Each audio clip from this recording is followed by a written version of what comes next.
আজকে সবকিছু বলা দরকার। এতদিন হচ্ছে মানুষকে লাই দিতে দিতে একদম মাথায় তুলে ফেলছি, তো এই জন্য মনে করো মাথার উপরে উঠে এখন নাচতেছে। আজকে মেইনলি হচ্ছে আমাদের বাসায় তারা আসছিল আমার ছেলেকে কিডন্যাপ করার জন্য। এক প্রকার বলতে গেলে এটা বাচ্চা চুরি। মানে তিশা যে এমন নিচু পর্যায়ে নেমে গেছে, নিজের বাচ্চার কোনো খবর নেয় না, কিন্তু আমার বাচ্চার মানে সবসময় সে খবর নিতে খুবই ব্যস্ত, যার কারণে আজকে আমার বাচ্চাকে চুরি পর্যন্ত করতে আসছে। আমার প্রশ্ন হলো যে আমার এখন ডিভোর্স হয়ে গেছে, তো সেইখানে বাচ্চার বাপ হচ্ছে বাচ্চাকে দেখতে আসবে, অবশ্যই সেটা আমি জানবো, সেটাই স্বাভাবিক, তাই না? আর সেখানে হচ্ছে শুধু বাচ্চার বাবা আসবে, জ্ঞাতি গোষ্ঠী সবাই আসবে, আর সাথে হচ্ছে চামচা, রাজা, রাজার বউ মৌসুমী, তারপরে 203 জামাই। এগুলা কেন আসবে? এরা কেন আসবে?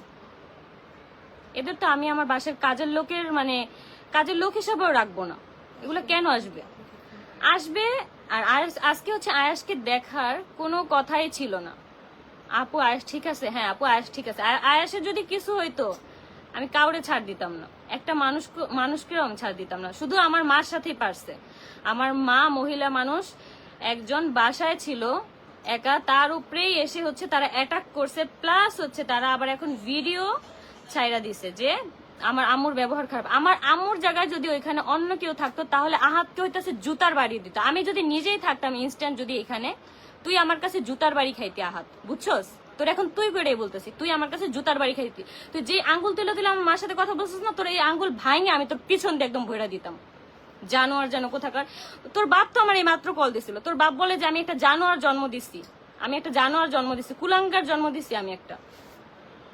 মানে কি বলবো, একটা একটা করে বিয়া কইরা তারপরে বাচ্চা এক এক ঘরে হইয়া বাচ্চাদের কোনো খবর টবর তো রাখবেই না। দুই চোট্টা চুট্টি মিলে হচ্ছে চুম্মাচুমি করবে, তাদের চুম্মাচুমি ছাড়া আর কোনো কিছু তোমরা দেখবা না। মানে দুই চোট্টা চুট্টির হচ্ছে চুম্মাচুমি দেখবা, আর কোনো কিছু দেখবা না।